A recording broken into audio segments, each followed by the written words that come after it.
Nation. SMD Law is the official law firm of the Spartan Nation. Check them out on the interwebs at smdalaw.com or at 866-529-3537. No matter where you are in the state of Michigan, Upper Peninsula, Lower Peninsula, it doesn't matter. They have an office near you. So whether you need to send a letter to an annoying neighbor, or you're a criminal and you need defense, maybe you just have problems with elder law, check them out, smdalaw.com today. The official law firm of the Spartan Nation. Call them first. Then you act. Say we're excited would be an understatement. Our mantra all the postseason has been to win the weekend. It hasn't changed any, but we do realize it's one game at a time and that our margin for error is still small. But being connected like we've been, I think we're ready for this task. It's the connectivity has made this team a very special team in a lot of ways, but the team has had success because it doesn't get too far ahead of itself. It truly has taken things one game at a time. It's I think everybody wants to win a national championship when you come to college, and sometimes you dream too far ahead. This team hasn't done that. Right now, all we're concentrating on is Texas Tech. My staff and I looked at all three teams Sunday and Monday, or Sunday night and Monday. And the attention goes on Texas Tech. If we get the opportunity to advance, then that's what those long nights will be for on Saturday night and Sunday. Not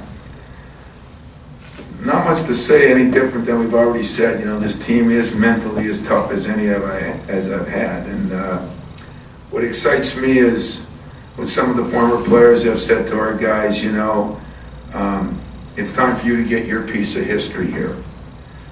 Your, as I say, your footprint in the sand, your banner on the ceiling, whatever makes people remember about you long after you're gone. And it's a great credit to my staff and players that through all they've been through, they have a chance to do that.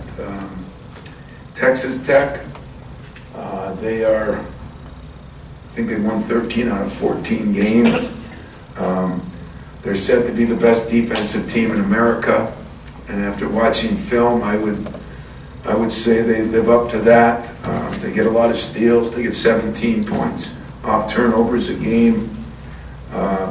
Where they've gotten better is they're starting to shoot the ball better. They're better offensively. The kid Colvert is a definite pro prospect, and yet they've got some other guys that are very good. Ready, the guy from Italy is a good shooter. Maybe in their league is talked about being one of the best shooters in the country. And Chris Barrett has done an unbelievable job. You know, Bobby Knight, disciple, but he's been a disciple of a lot of people. But I think you'll see a lot of the Bobby Knight characteristics in his team, the motion offense, the way they move, the way they guard. He's done a phenomenal job. He's got, you know, we talk about getting older. He's got a very, very old team. I think he's got 5 redshirt or 4 redshirt seniors on his team, some grad transfers. He's got, you know, very few freshmen that are integral parts of their team. And so it's a veteran team in different ways. So all that being said, I'll open it up. I was wondering if, I don't think he was ever really definitive. Would you expect Kyle to be able to play at all this weekend? I don't expect him to play at all. I saw him running on the treadmill yesterday and gave him the 3 thumbs up, but it's 99.5% that he will not be ready to play. If got to the point where we could suit him up, case in case, I'm sure we would, but I wouldn't. I'd be able to inform you of that. It's, again, I don't hide stuff like that. But as of right now, he hasn't touched the floor. And then a second thing, forgive me if this is going too far ahead, but would you recommend any of your guys going through the NBA feedback situation like Nick did last year after this season, or is that too far ahead to even think about? Well, I appreciate the way you said it. Is it too far? But I will say it in a non-insulting way that we're playing in a Final Four.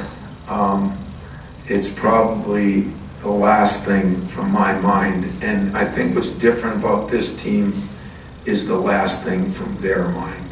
And I would just say that I would be more than happy to answer that question a week and a couple days from now. But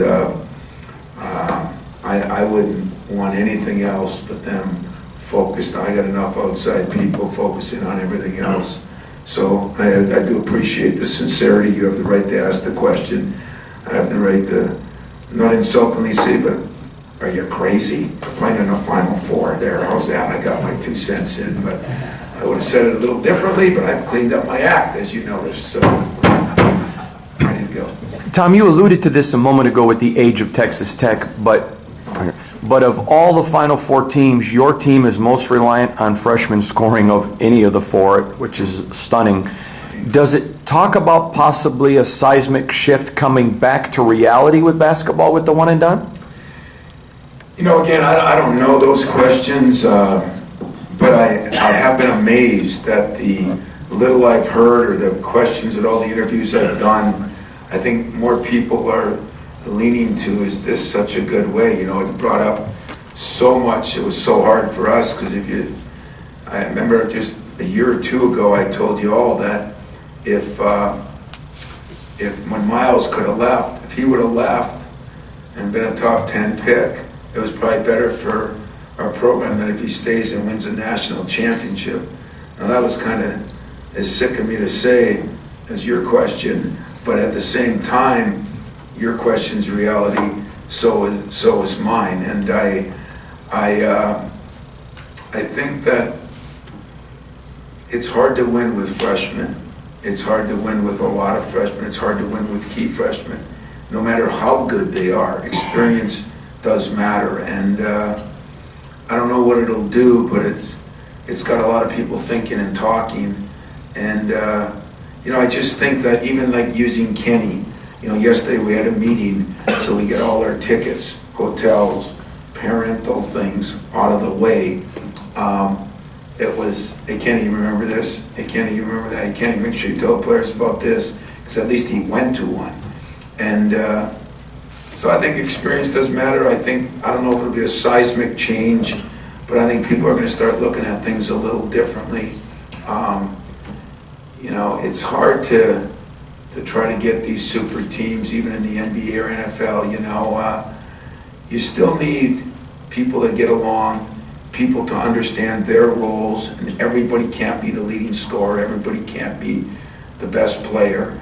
And when you're fighting about things like that, it's hard to deal with them. And if you don't have any leadership, remember the Izzo way, a player-coach team is better than a coach-coach team, because players are around each other. Like in an hour, they'll be in that locker room talking. There'll be no coaches around. They'll be in there after at the meal tonight talking, and that's where a lot of work gets done. And every game, and I'll say it again to Cassius and Josh and Matt, you know, remember now the games are going to be won.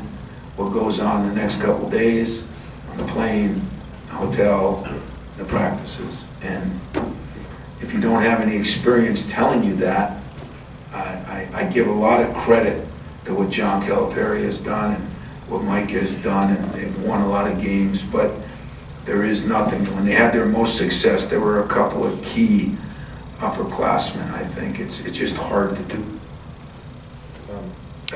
I know you love Twitter and you're on it all the time, so maybe, all the time. On it all last night. Maybe you haven't seen some of these things. Maybe someone showed you. There's a ton of clips on there of people videoing themselves reacting to Michigan State winning. You know, the alumni groups and just guys in living rooms watching and going crazy and screaming and running around houses. I'm just wondering, that combined with what you guys came back to the other night in the arena helps you kind of understand and appreciate even more. It's big for you guys, but what this means to, I guess, a fan base, a school as a whole, really.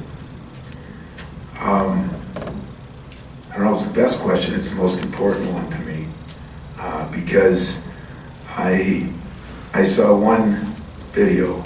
It was of Khalil Mack in his Bulls uniform pretending to be a basketball player, which I might even talk to him about today, you know, see if he has any eligibility or wants to come up. But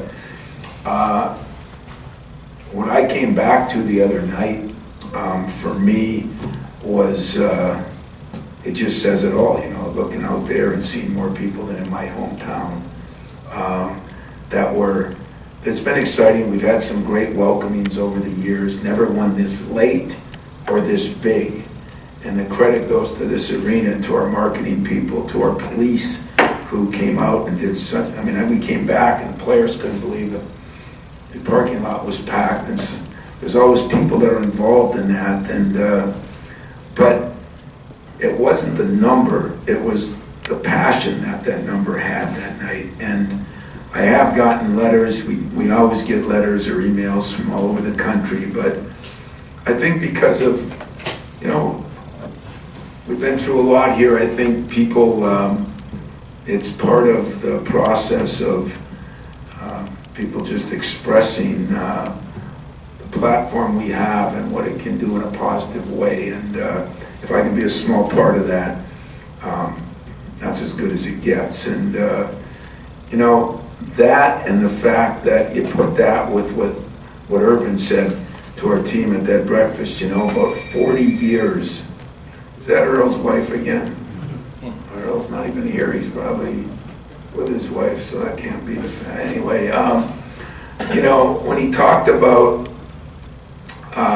it's been 40 years, because I always say the memories you have, you have so many other people, you talk about all those things, and here arguably, definitely one of the greatest players that ever played the game is telling him the same thing without any, you know, how important it is. He could rattle off everything that happened, and he talked about the impact it had on Lansing. He talked about the parade, all the things that affect so many other people. So that night was special to me because it was later than normal, it was bigger than normal, and it was louder than normal.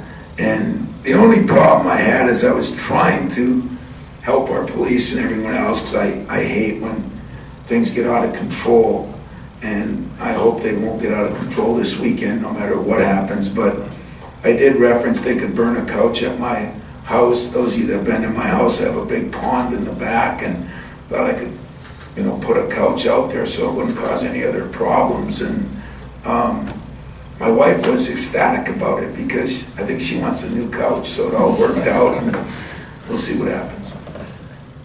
Tom, you talked about these players having a chance to create their own legacy.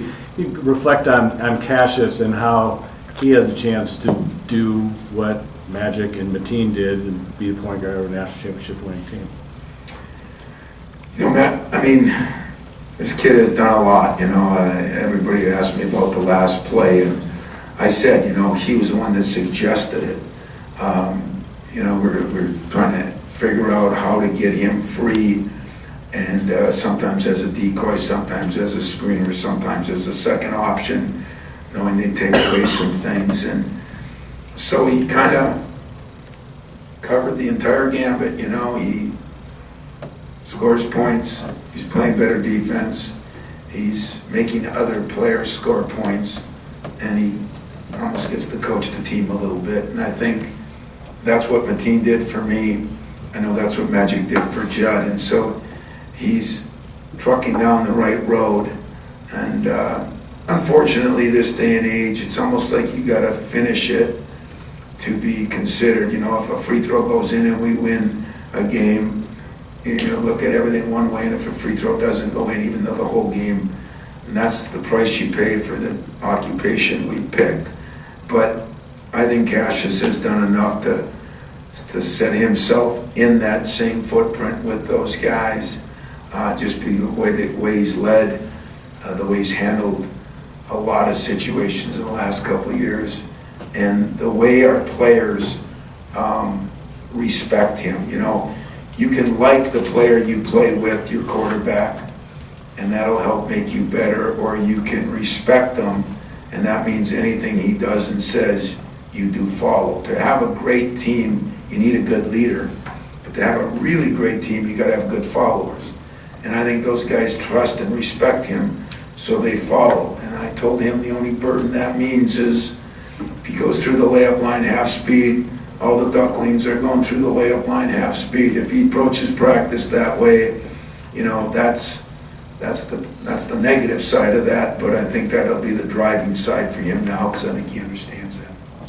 Tom, you mentioned Chris Beard being a night disciple and kind of running most of his offense. So look at the other side, and you've got Tony Bennett there, obviously running a lot of his dad's stuff. Is that cool for you, for kind of the Big Ten legends from early in your career, kind of their impact still being had, you know, these many years later at the Final Four?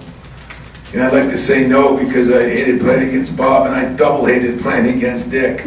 I mean, his teams were so hard to play against, but that's what the weekend's going to be, you know, and Auburn has a little different style, but, you know, Bruce, he was in the Big Ten too at Iowa for a lot of years, so in a lot of ways it's going to have a lot of Big Ten flavor to it, and I think that's a real positive for us. And, you know, me personally, you know, I was pulling for Purdue to get in, and it would have been really cool. And I saw Gene Cady in the stands and talked to him a couple times since.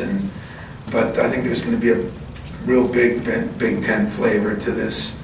You know, hopefully Bob can get there, and I think with everybody else, it'll be. I know Dick will be there. Dick didn't used to go to Tony's games because he agonized over it, you know, and seeing him in the stands last week was great for me, because I think last time we played him, he didn't come to the game. He was in the hotel watching it. You know, Dick is, he's the best, but he gets nervous and tense, and seeing the joy on his face when they won was special. I've known Dick most of my life, you know, worked camps when he was at Wisconsin, Stevens Point. So, yeah, it's going to have a Big Ten flavor, and I think it's going to be good. Tom, you mentioned yesterday that you and Chris Beard talked on the phone, and I was wondering, I guess, first of all, how common that is, that you would talk to the opponent's coach, you know, the week leading up to the Final Four, and then also, you know, what specifically did you guys kind of talk about?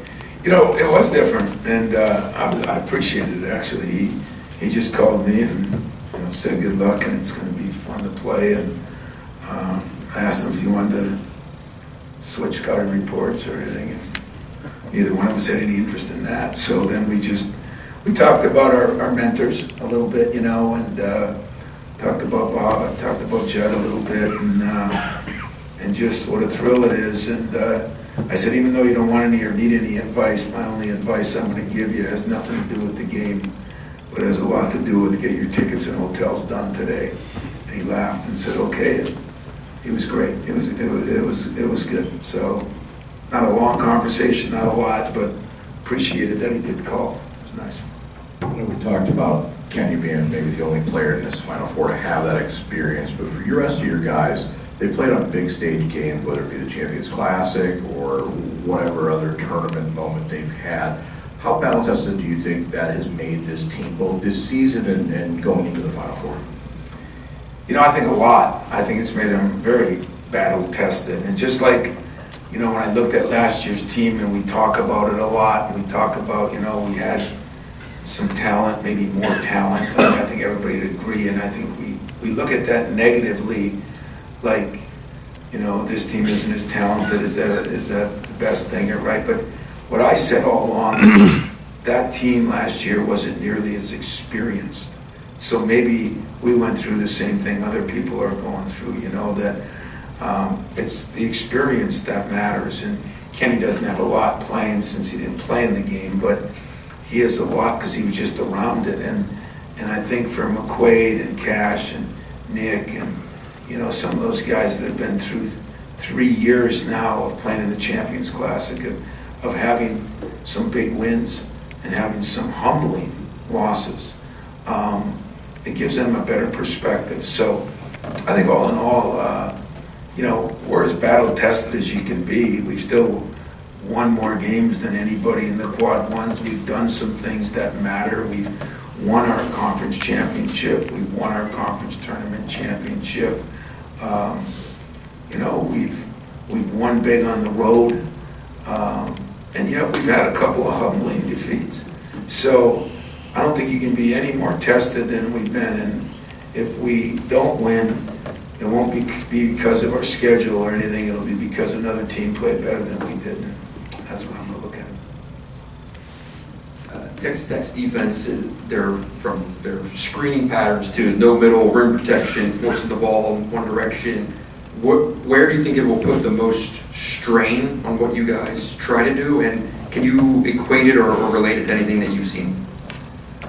You know, I mean, we got some good teams in Michigan and in Purdue that play good defense. I think we're a pretty good defensive team. I mean, they're a little different. As you say, you know, Dick Bennett and his teams, we played against Tony a lot with their defensive philosophies, and it's going to put pressure on all of us. I think the one area that we need to get better in, no matter if we're playing them or somebody else, I thought we were getting a little stagnant, ball screens and some standing around. And so yesterday we talked about it, walked through a few things. Today we're going to bust it on us becoming better movement, better screening. You do got to screen well against them, although they do switch a lot. There's a lot of things they do.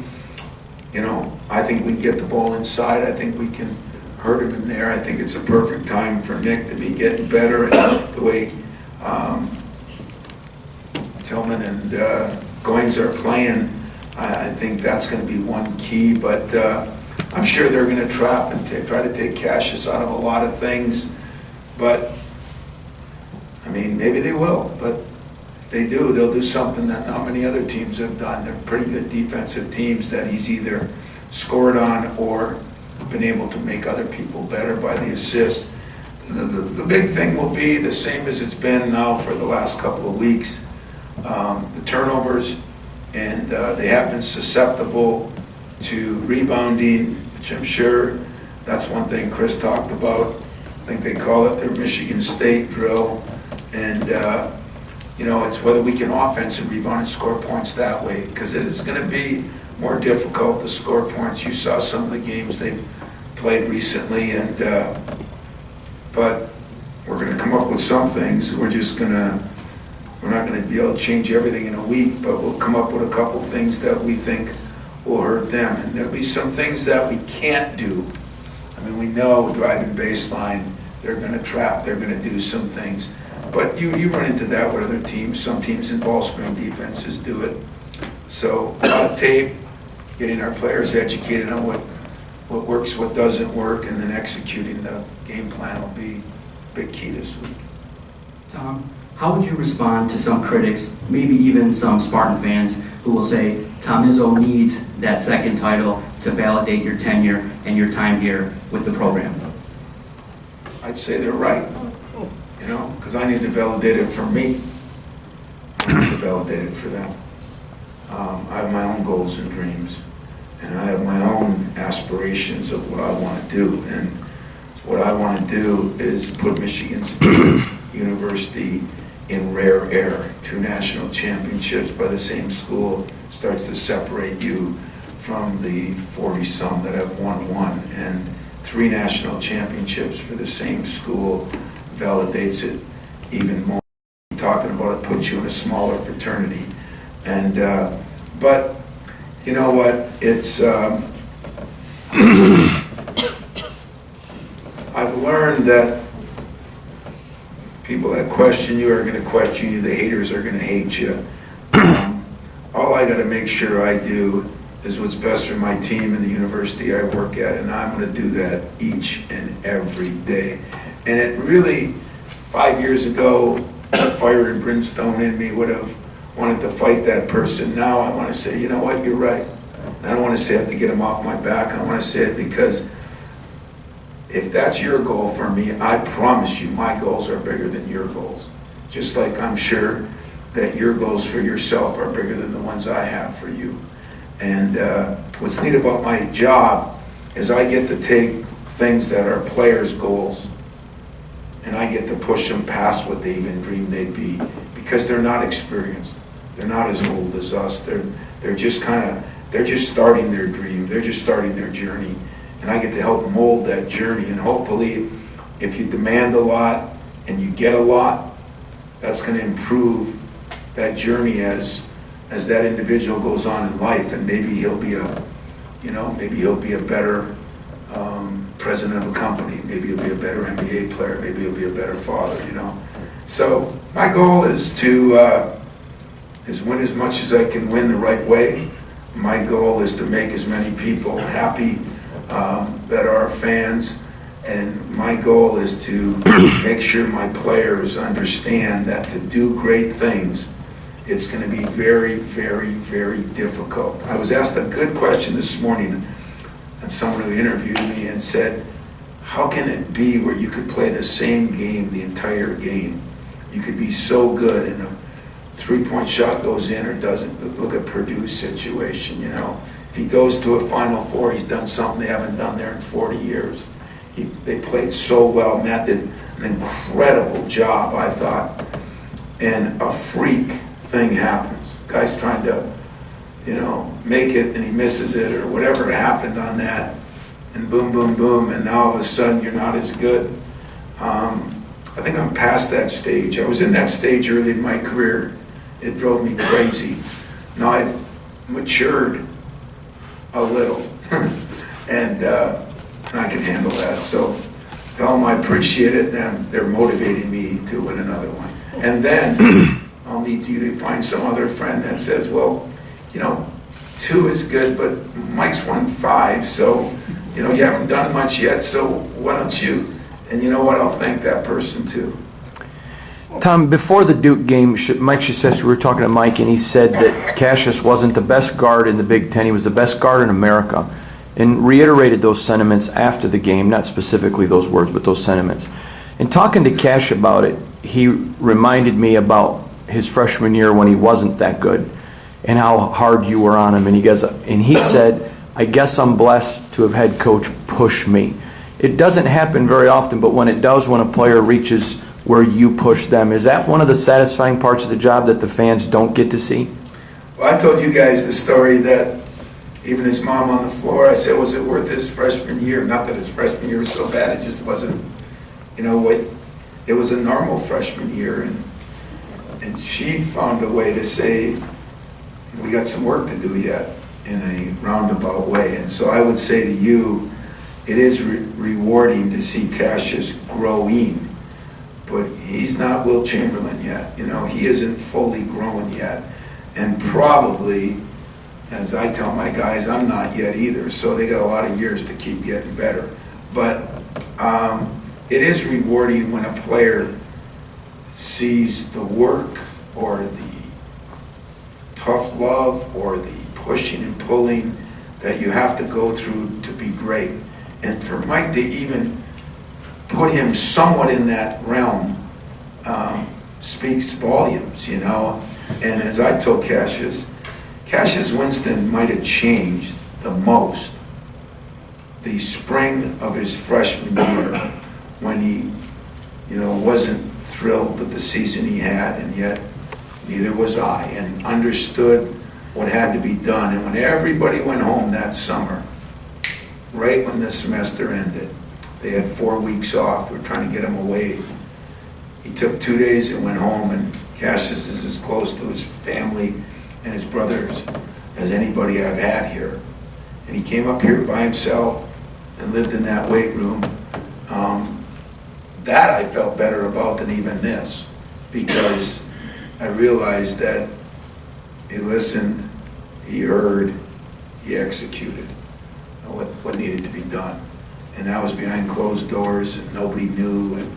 And I kept saying, wow, Cash had really changed. Why? Because he stayed up here and worked out. Was that so odd? It is odd when you have a chance to go home. It is odd when you have a family like he has, his brothers to him are like this.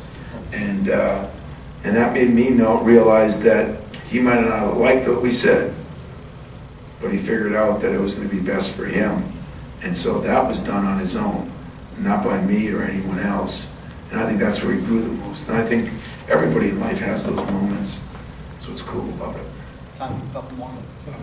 Looking back, The bearer of bad news, man. Smallest guy in the room is always stand up in that chair when you speak, as Judd would say. Go ahead. that was looking back yesterday after the teleconference. You said something yesterday that you said 20 years ago when you were in St. Petersburg, that you never know when you're going to be back. And that got me thinking, how much in the last 20 years since the first appearance has things changed, and how much have they remained the same? Well, they've changed a lot with Twitter. I mean, you can't say and do what you want to say and do. I kind of walk off the court now, and I saw some guy filming me the other day, so I whispered to my assistants, so that's changed in that respect. But, they keep talking about kids that have changed, and I keep telling you guys, they haven't changed as much as we all changed. It's not them. Quit blaming them. They want to win. They want to get pushed. Me personally, I've seen so many of these guys grow. I have seen Cash grow in Miles. I've seen Cueto grow. Kenny has grown a lot, But that's supposed to be the norm. That 20 years ago, that was the norm.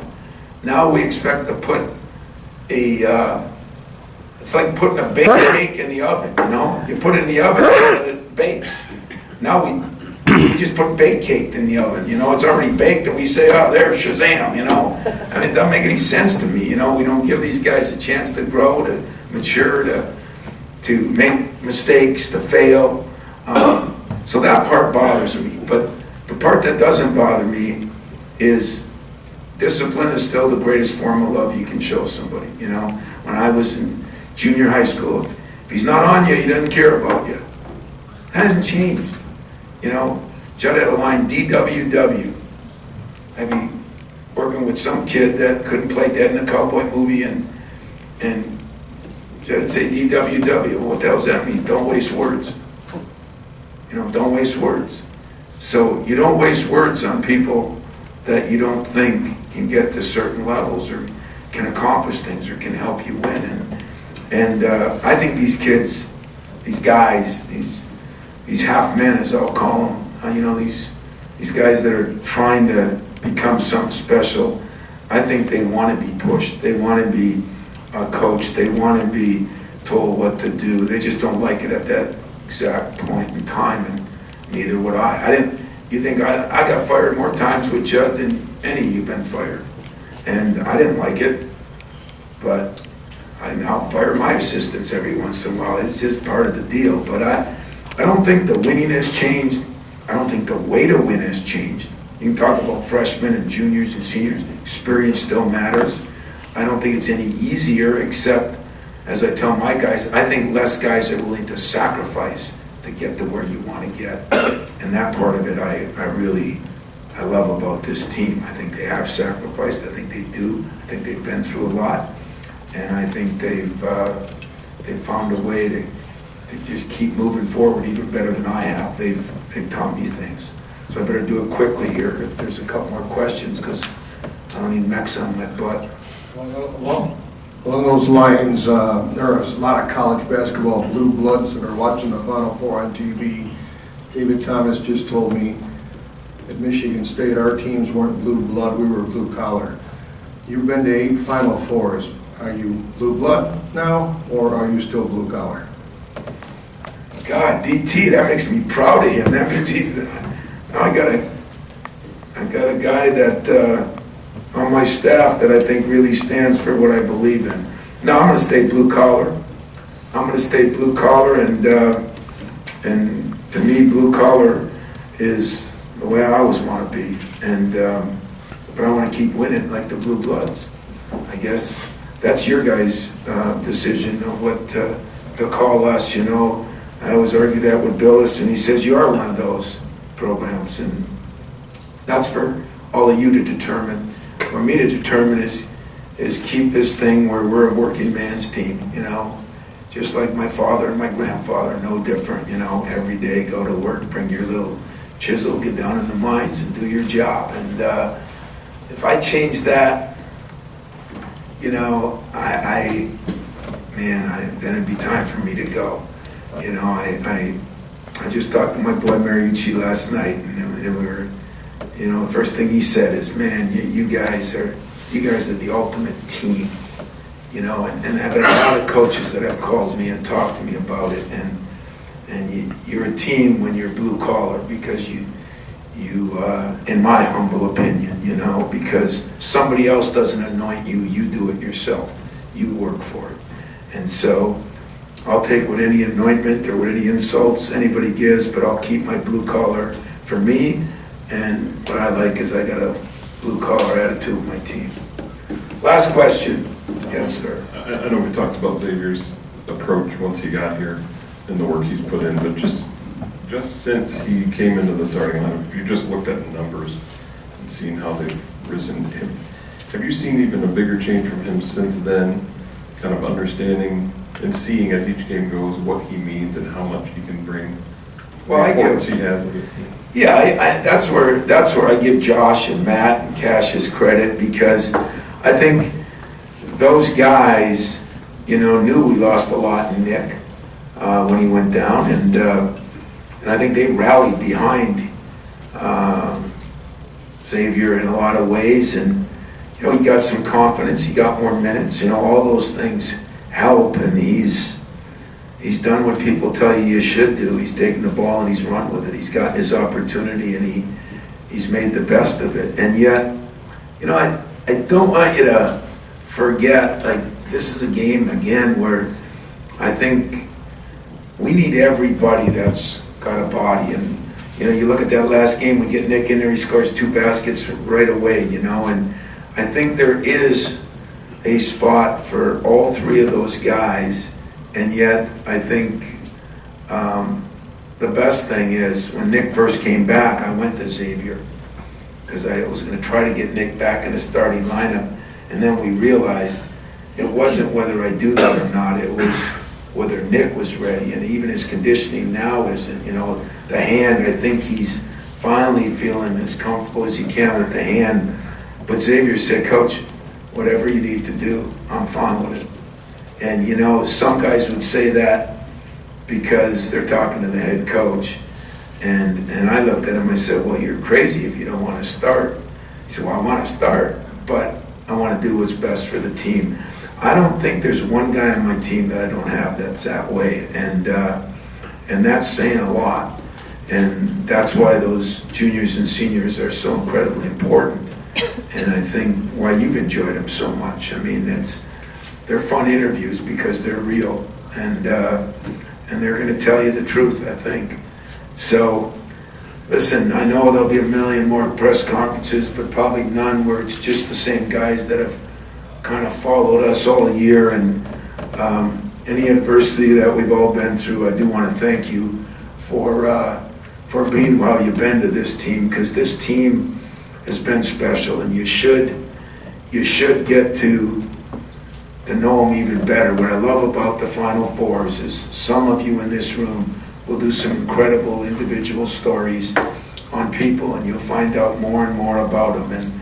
And I tell my guys, and I tell you this, whether it's college, whether it's pro, there's nothing better than getting down to the point where instead of analyzing the game, which there'll be a couple people that do that, but I think most writers analyze the people. And these guys deserve to be analyzed, because there's a lot of great things about them, their families, how they've been to each other. And so I want to thank you ahead of time. I probably won't get to do that as much with the national news, but you won't be forgotten up there either, because you've been the people that have been with us the entire time. And I hope you enjoy your trip up there. I hope you enjoy your time up there. And hopefully we can play well enough to play on Monday. That's the goal. The goal is to win the weekend. But we got a hell of a game on Saturday night against a team that we saw with our other Big Ten foe right down the road is as stingy as you can be defensively, maybe more so than any team that we've played this year. And we're going to try to go and win a game and keep you working. I said, it's great to be working this week. You know, most people want vacations. I'd like to work some more. Now next week, I'd like a damn vacation. Have a good day.